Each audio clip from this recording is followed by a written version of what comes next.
the amount of information that a person have because he is using something is huge.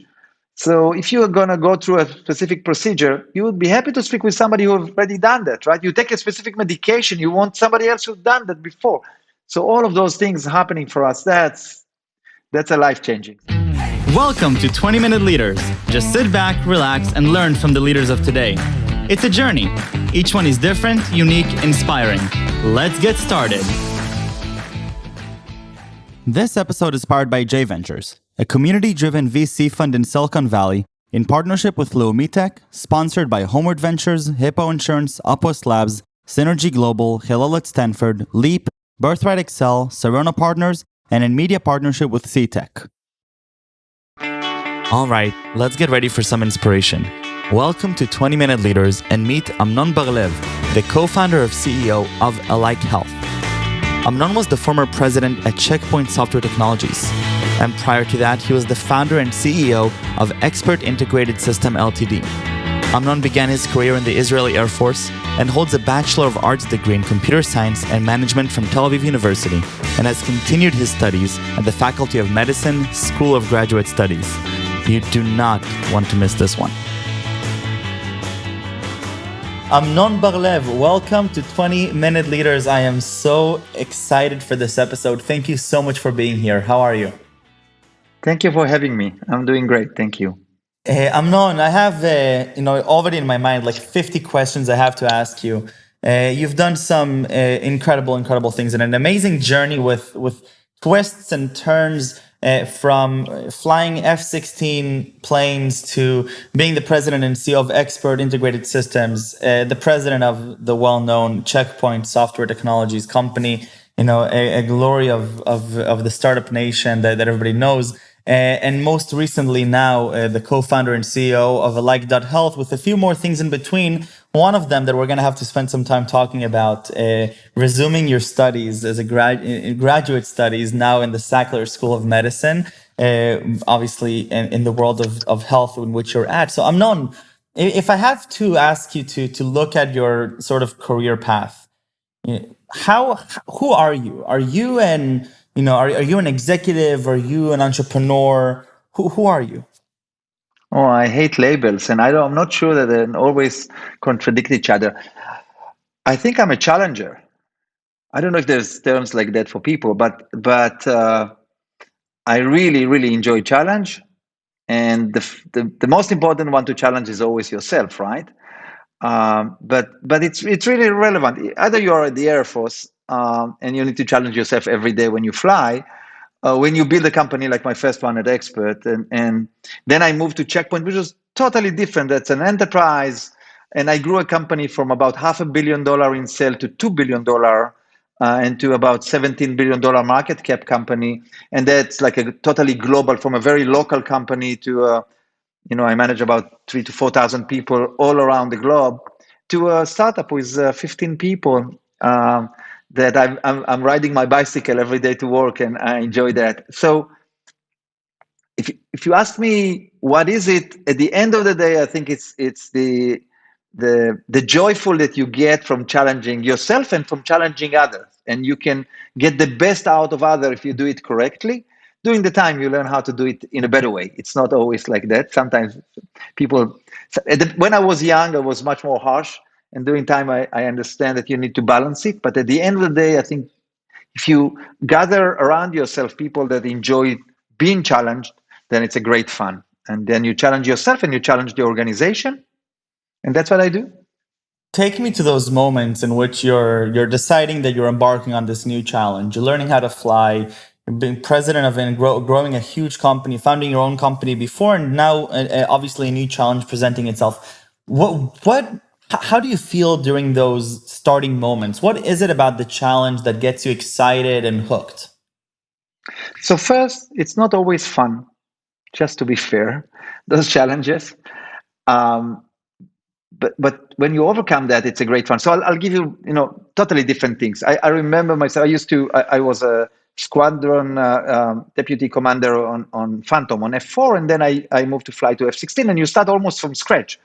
So I have a very good reputation while doing that in that place. And then I moved to a totally different squadron, and I need to show, again, prove myself from zero. It's not about, you don't ride your reputation. And that was a great fun. But it was at the beginning very stressful. Like, hey, how does it gonna happen? The same things, by the way, when I recently, as you said, I'm doing graduate studying at the medical faculty here in Tel Aviv, and you wake up in the morning and you're gonna do a test in bioinformatics. Like everybody, most of the people there are the age of my kids, but there's a test, and at the end of the day, there is results, and you don't want to fail. Actually, you want to be a player. So uh, it all comes to the same place where it deserves a lot of hard work. No sweat, no gain, right? There's no other way to do it. And once you understand that, the you have to go through that way. There's no other way. But the rewards at the end is amazing. Now it goes through failure. Yes, I failed so many times in my life, and that's okay. It's not fun. Nobody like to fail. Don't misunderstand me. Um, but you once you understand it's part of life, and you try to do the best out of it, and if it's successful, then it's a great thing. Beautiful. Checkpoint Software Technologies, growing the company as president for 13 years, I believe. You're really Right. living the story of Checkpoint as a part of the startup nation. It's going down in the history books as, I believe perhaps the first major breakthrough that we've made in this global world.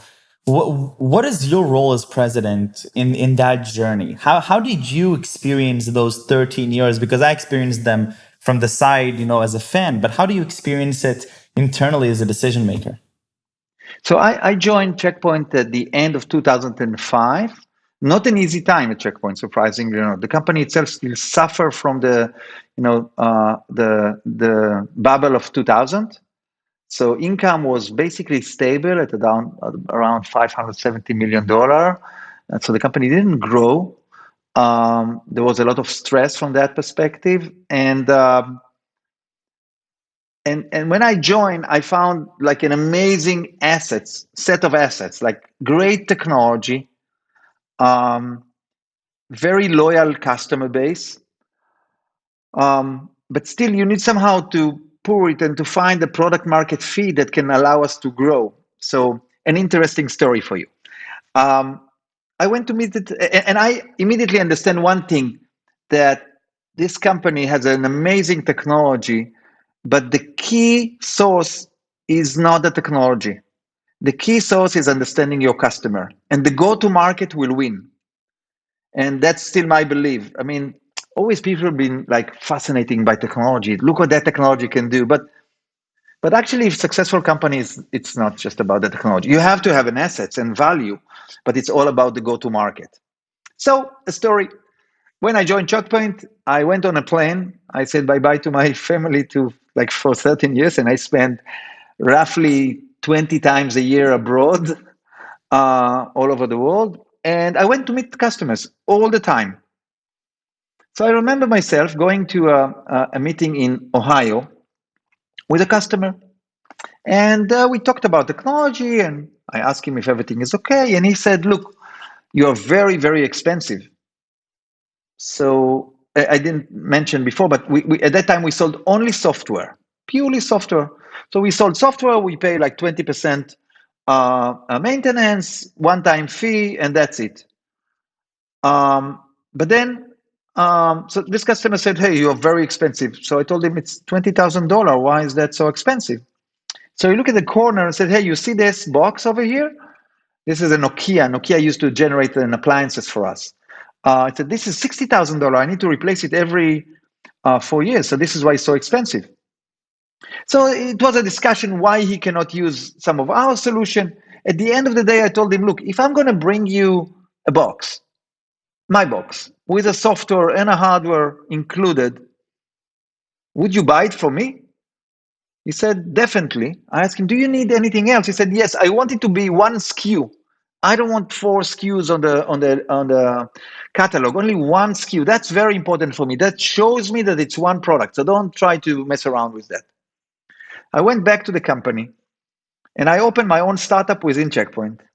I went over, I bought server from IBM for X amount of money.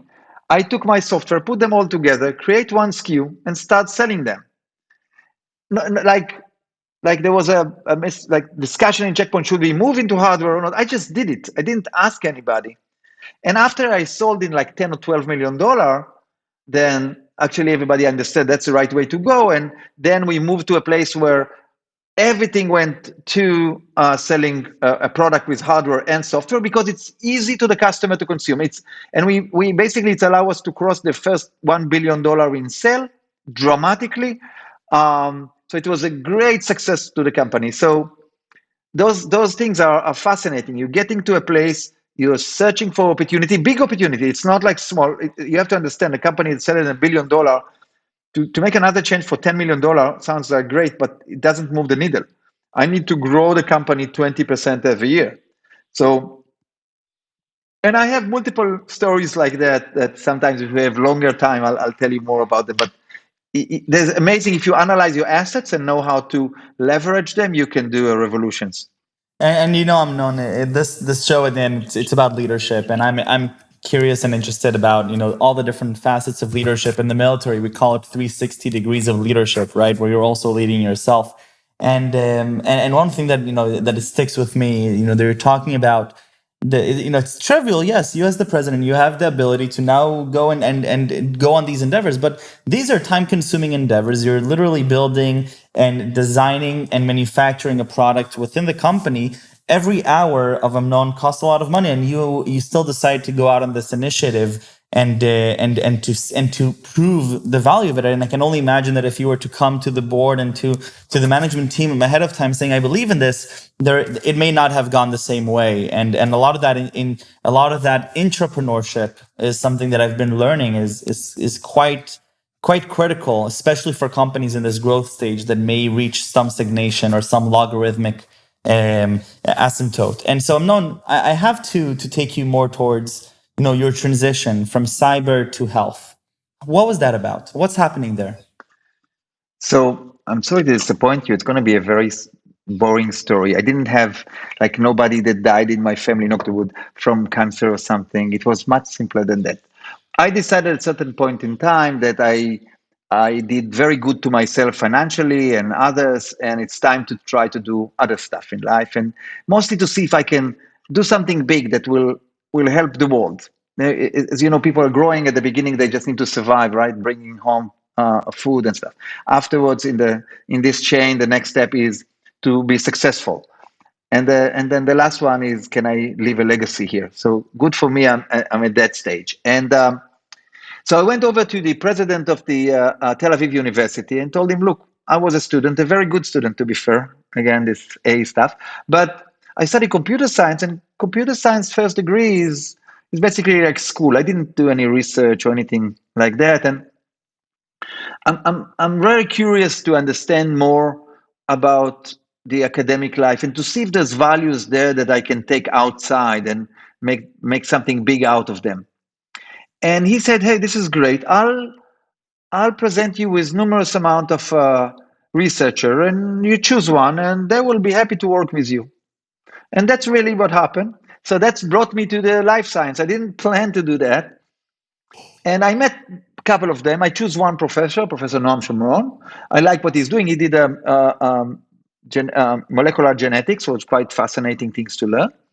And we have numerous discussion, like a brainstorming. And then after a couple of months, I said, look, it's nice, but I don't understand the language. It goes back to the question before. If you really want to do something, you need to understand the nuance. You cannot say, hey, I'm a great manager, so I can manage everything. No, I don't accept that. There's a lot of customization need to be done in the way of thinking. And there's a language to speak, language in a broader aspect. It's multiple factors and things. So I said, I really need to understand that more. And basically, I spent 2 years of my life as a student. I took like a very massive courses like biochemistry and cell structure and genetics and stuff. And then I learned everything I can on everything. So nanotechnology to bioinformatics to whatever it is, immunotherapy and so forth. And the whole idea was, and by the way, I did everything like every other student. I did exams, I did seminars. I was older than the professors there. They always look, when they get to the room the first day, they look, who is this guy with the white hair? But it gave me so much background because the difference between healthcare and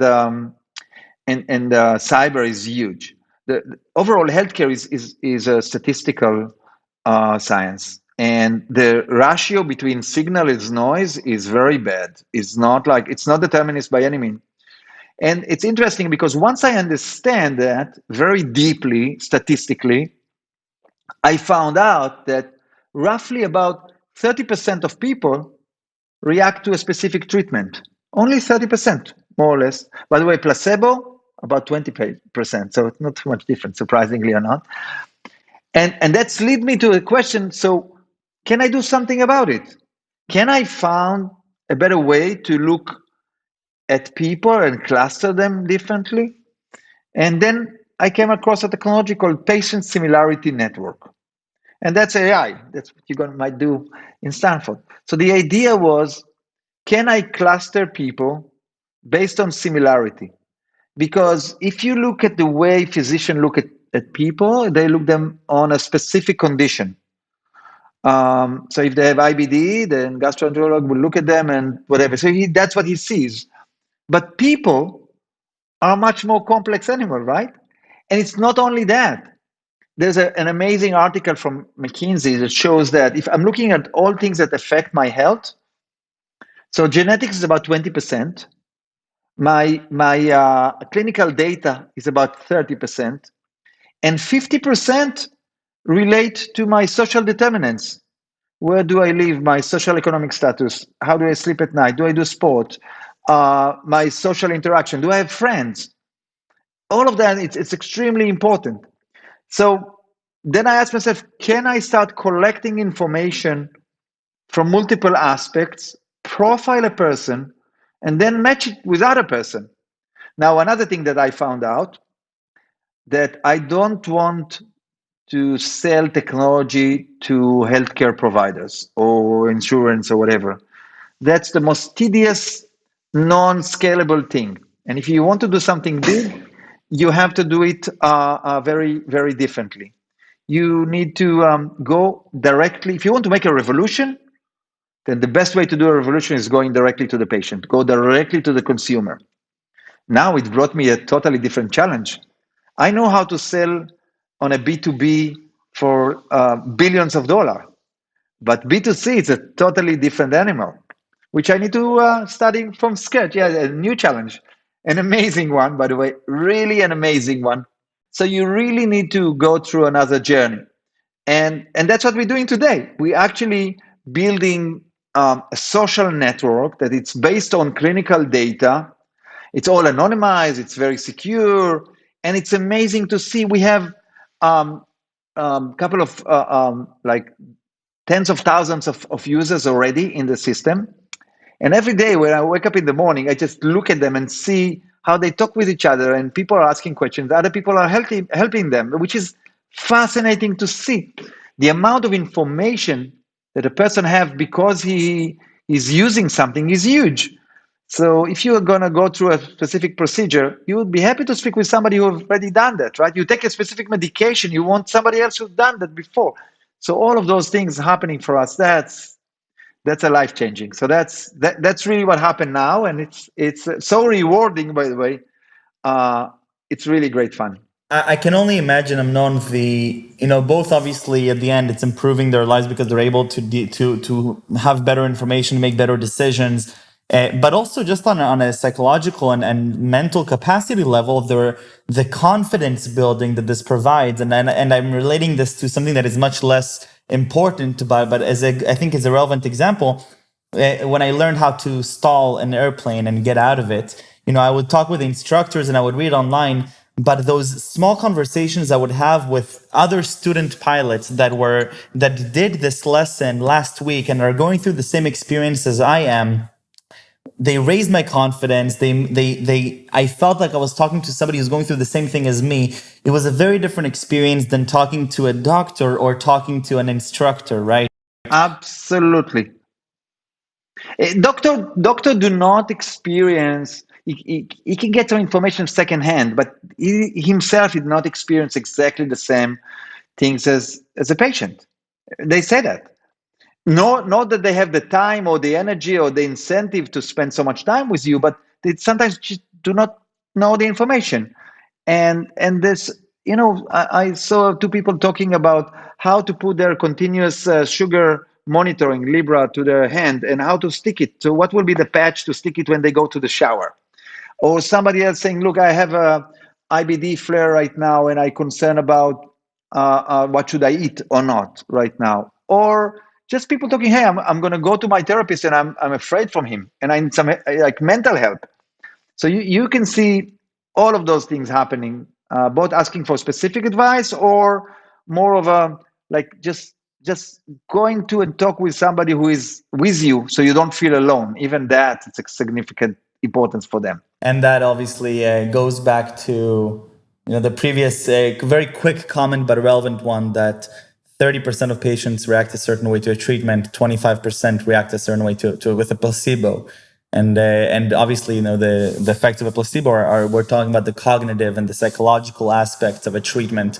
And this is, as far as I'm concerned, this is a part of the treatment. This is a part of the process. And I'm personally very, very inspired, not just by what you do with Alike.Health, but by the journey as a whole, and growing up in a house with a mentality very similar to the one that you exhibit here, the challenger mentality, and understanding that it's not always fun, but it's rewarding, and that's the excitement that we can have, and taking on new different experiences like this show. For me, to me, this conversation was inspiring in many, many ways, and I have way too many questions, but I unfortunately called this 20-minute leader, so I have to say goodbye and just thank you for your time, and thank you for the amazing work you're doing for the world. Thank you so much, and thank you so much for the kind interview, and thank you for having me. Of course. Toda rabba. Thank you.